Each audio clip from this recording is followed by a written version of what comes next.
Respetables y queridos hermanos, si tienen alguna otra pregunta o aporte a lo expuesto por el doctor Petronio. Maestro, Adelante, hermana Ada. Hay personas que entran en una concentración tal que el espíritu sale de su cuerpo. O sea, la persona, el individuo, tiene la capacidad de entrar en una gran concentración por ave motivos. Puede ser una lectura, puede ser momento de silencio, y puede experimentar cómo su espíritu sale de su cuerpo. Lo importante acá sería cómo tiene que regresar nuevamente a su cuerpo, porque a veces entiendo yo que si el espíritu o no hay alguien que pueda dirigir esto, el espíritu puede irse a caminar. Yo asumo eso y no puede regresar, ¿no? Entonces a veces sucede, pero en una gran concentración eso puede suceder. Yo lo he visto, sucede. No sé yo hasta dónde es posible, pero son cosas nuevas que de repente, cuando uno es más joven, puede experimentar estas cosas, pero si no hay una guía, uno puede perderse y no es correcto. Entonces uno lo deja, pero que el ser humano tenga esa capacidad, tiene. Y no solamente tiene tiene la capacidad incluso de poder movilizar las cosas solamente con su mente. O sea, lo que tenemos dentro de la mente, que no la observamos, porque si nosotros hacemos una anatomía del cerebro, lo que vamos a encontrar simplemente son circunvalaciones, sustancia gris, pero no sabemos dónde hay. Por eso cuando decimos, ¿y qué más hay en el cerebro? Es cierto, ¿no? La mente es otra cosa, es muy diferente a la estructura. Dice, puede estar ahí solamente como dijo el colega, nos dice lo que es motor, lo que es la sensibilidad, nos dice dónde está el área del habla, nos dice que está ahí el área, lo sabemos, ¿por qué? Por múltiples estudios. Pero hay una patología en la cual dice, la persona está encerrada en su mundo, pero le entiende, ella no se comunica, pero le entiende todo y entiende todo lo que pasa en su medio externo. Pero él está en estado de alerta, no se mueve, pero usted entiende perfectamente todo. Lo único que le falta es la parte motora, sensitiva. Y su mente funciona. Entonces, es cierto, solamente somos un cuerpo, somos un espíritu que estamos ocupando un cuerpo. Y cuando este cuerpo deje su vida, va a tener que seguir viviendo. Lo veo de esta manera con todas las clases que usted dicta, porque, como le digo, ¿no? Yo soy una mujer creyente, pero tenemos que ver tantas cosas que he visto que yo creí que no existían, pero existen. Por decir, te pongo un ejemplo. La enfermera está de turno y la enfermera pega los ojos porque son 3 de la mañana. Pero la enfermera despierta y ve a otra enfermera que está con el paciente. Y la enfermera simplemente le hace una seña como diciendo, el paciente se le acabó el suero. Entonces ella se levanta, ve y le cambia el suero y todo, y dice, sí, pues efectivamente. Y cuando voltea no está la enfermera. O sea, es otro espíritu que llegó, que está viendo. Caminan en los hospitales, caminan. Hay solamente un espíritu, N espíritus. Cuando salen de los cuerpos, cuando mueren, uno siente esa sensación pesada de los espíritus que han salido. Yo no sé, tal como usted dice, y eso es cierto, porque lo que siembran, cosechan. Las personas a veces mueren solas, o sea, no tienen ni un familiar, abandonadas completamente. Y hay otros que mueren con mucha gente querida, que ahí está pendiente hasta su partida. Por eso digo, hay diferentes tipos de muerte. ¿Y por qué me interesó esto? Porque mientras uno hace la maestría, a uno le enseñan la filosofía, y el doctor era un filósofo que nos enseñó a ver lo que era la buena muerte, qué cosa era la muerte. Por eso, cuando uno hace el trabajo, pero otra cosa es sentarse a observar cómo parte el ser humano. Ese es algo muy interesante, muy importante. Nos quita tiempo, no importa, pero hay que saberlo hacer. Entonces hay que llevar a la persona a la buena muerte, dirigirlo y decirle, ve hacia tu luz, pero tú tienes que saber perdonar todo. Ve para que tengas una buena llegada. Y uno ve cómo se cambia ese rictus que hay en su cara para ir a como usted dice, hay alguien. Y como dice la persona del video, efectivamente hay gente que lo está esperando. Eso es cierto. ¿Quiénes nos esperarán a nosotros? Yo asumo que mis padres, mis hermanos, los que ya partieron. Asumo. Entonces, miedo no, porque el cuerpo se va a quedar, pero tu espíritu va a seguir viviendo. Yo no sé qué pueden pensar los demás, pero los que hemos pasado estas vivencias conocemos de repente un poquito más al ser humano y por eso lo entendemos, pero todavía creo que nos falta mucho más. Voy aprendiendo cada vez más con la sapiencia que usted tiene, porque nos va dirigiendo, ¿no? Yo por eso le digo, no, en una clase yo no lo voy a entender, tengo que ir entendiéndolo porque es algo, es como un despertar, ¿no? Hacia otro punto. Mire, recién estoy recuperando mi voz y se me ha dado por hablar. Bueno, hasta ahí nomás llegó, maestro, hasta ahí nomás. Ahora le toca a otro. Muchas gracias nuevamente por esa extensión que acaba usted de hacer de su narrativa inicial. Nos alegra que en su experiencia profesional usted esté convencida de que hay algo que persiste con vida después de que el cuerpo físico, biológico fallece, y que eso lo hemos llamado usted también espíritu.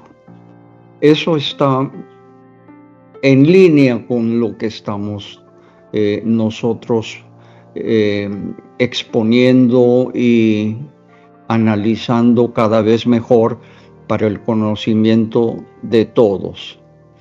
Se refirió también usted a el fenómeno que los estudiosos de lo paranormal, entre comillas, llaman bilocación, que es la capacidad de seres que no están enfermos, que no están al borde de la muerte, pero que tienen esa capacidad de poder, dicen ellos, salirse del cuerpo. Incluso hay libros que hablan de estas experiencias en donde las personas que manejan esta capacidad que está dentro de el inmenso potencial que tenemos como seres humanos, pero que casi la gran mayoría no puede desarrollar todavía ese potencial de salirse del cuerpo y de incluso poder ver con los chakras del periespíritu, que es nuestra propuesta, poder ver lo que pueda suceder en localidades muy distantes geográficamente y regresar. Entonces, todo eso está dentro del material que merece muchísimo más investigación. Nosotros modestamente somos consecuentes con aquellas partes de la espiritualidad que pueden ser importantes y de interés para las personas normales. No queremos cubrir dentro del diplomado estos casos paranormales, estos casos de bilocación o cosas que pueden ser, pues por un lado, todavía faltos de comprobación fehaciente y por otro lado, muy complicadas para poder explicarlas, pero innecesarias. Yo considero que lo que cubrimos como material en el diplomado es lo que todo el mundo necesita. Y obviamente es importante cuando usted mencionó el hecho de que podamos reencarnar, pues obviamente eso va en contra de los católicos o incluso de los cristianos practicantes y creyentes, porque la Iglesia se ha declarado desde hace 16 siglos o más, pero no de la época de Jesús, sino 3 siglos o 2 siglos y medio después, se ha declarado oficialmente no reencarnacionista. Por razones políticas, primero de un emperador llamado Constantino y por segundo, razones políticas de la misma Iglesia, que quería reunir más y más fieles y no quería bajo ningún punto de vista abandonar creencias y dogmas sacramentales, como en este caso la penitencia y la comunión de la Eucaristía. Pero en realidad hoy en día esto lo que causa es el alejamiento de muchos bautizados. Es un 80-20 casi, que se puede decir, 20 de fieles creyentes con fe ciega y 80 de personas que dudan o personas que no aceptan estos dogmas. Y obviamente es un material que sirve para que estas personas no practicantes terminen siendo agnósticos o ateos, o por último prolonguen innecesariamente nuevos ciclos de vida reencarnatorias para llegar a lo que nosotros proponemos y que incluso el Papa Francisco también. Todos podemos llegar a la santidad sin necesariamente ser canonizados por la Iglesia. La santidad es el final de los ciclos reencarnatorios humanos. Llegamos a un proceso de suficiencia perfectible que no es absoluta, pero que debe continuar siendo parte de nosotros en nuestra esencia espiritual que llamamos simbre, siendo parte de nuevos seres superiores no encarnables. Seres superiores que deben de ganarse su propia meritocracia hacia la perfección, administrando las leyes y los vectores universales que el mismo Creador ha hecho, bajo su designio divino, que rompe con la tesis humana de que cada quien puede tener una ética y una moral hecha a su manera, personalizada. Y nosotros estamos proponiendo que de estas leyes salen para universal aceptación una ética y una moral de características absolutas para que todos tengamos la misma ética y la misma moral. Entonces, en general, esto requiere más de un ciclo de vida.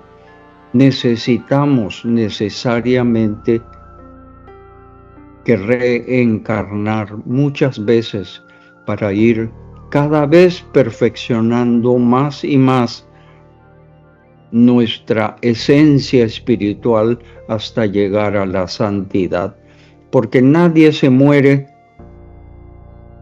ya calificando como santo con un solo ciclo de vida.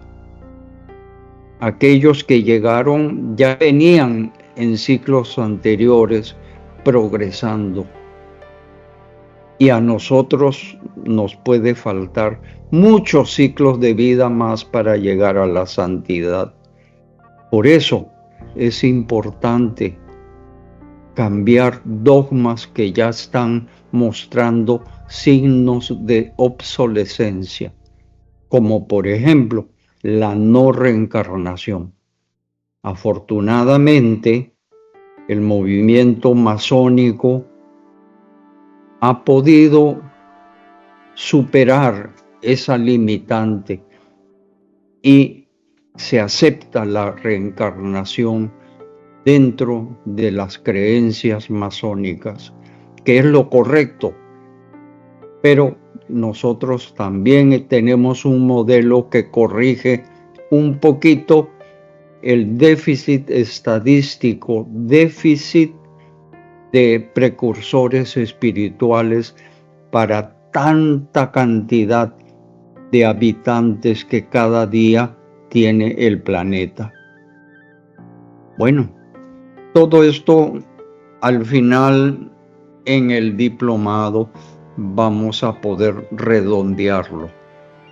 Me excedí de pronto un poquito en las explicaciones con una visión un poquito más de la que hemos logrado exponer hasta donde viene el diplomado de este año. Muchas gracias por escucharme.